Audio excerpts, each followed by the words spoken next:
ए सुन लिया कि बड़की दीदी ला है ई कना जाने के लिए कि बड़की मम्मी ले रे आगे कौन सी तू गुनूर गुनूर ना ना कुछ नहीं कह रही कि हां आयल देखी आयल रे बाप रे बाप वो है नहीं हां छिछियार घुरे छे लोग एक ना घर देखे छे सौस ना नहीं छे घर में अन्य काल बात ने उनका बातवा ने छिछियार घुरे रहे छे सब एक ना घर आ उ की कहन छिए अहाँ के बारे में हमरा बारे में अहू के बारे में हमरा बारे में बोलते तो सोच ला ओकरा हम छोड़बे ने उहाट देबे हम और सुन की कहे छे कहे छे उ नै छ की नाम छे बड़की दीदी के हां झखरा वाली ना ना उ फल्ली के नाम छे फल्ली के ए झखरा वाली ओकरे बारे में कहे छे की से बाप रे बाप घर के अथी क्या ललकै कब्जा क्या ललकै है अइन पुतो सब छे कब्जा नहीं करते मुंह नीक छै पहलवा का छटकी के माने चाला बढ़िया सा बड़की जे देखे छे मुरुख छे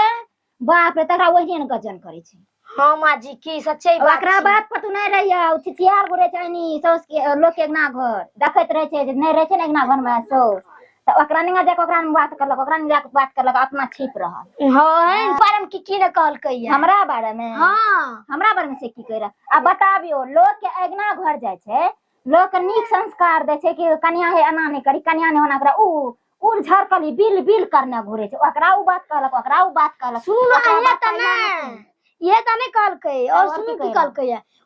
लेकिन तोरा की सब बतलक और की सब बाप रे के जब हमने सोचलिए है कि गांव में रहे छे न मोगी सब बाप रे अग लगौनी आ बताबियो ओने मोगी ने गाम के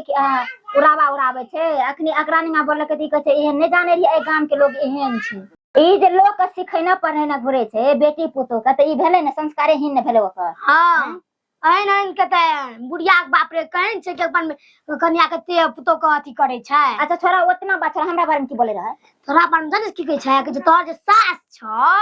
बाप रे बाप तोहर जे सास छ हमरा कहे रे अच्छा बाप रे कहे रे कि से तोहर सास बड़ नीक छ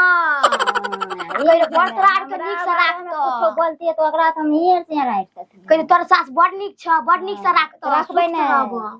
अहाँ सब बताबियो कि सौस अगर पुतो के मानते त पुतो नहीं मानते सौस के मानते किए न वो अपना बेटी के भर पजाक पकार रहे छे आ मौगी जे छे छटकी ओकरो खूब माने छे कि पढ़ल न छे आ उ त बेचारी छे मुरुख ओकरा वही झटापट हे ई करके उ करके हमरा बारे में बोलते काली क्या ने हमर सौस ऐने मानते हमर सास बड़ छे नीक हमे छे दुलारी एकर पुतो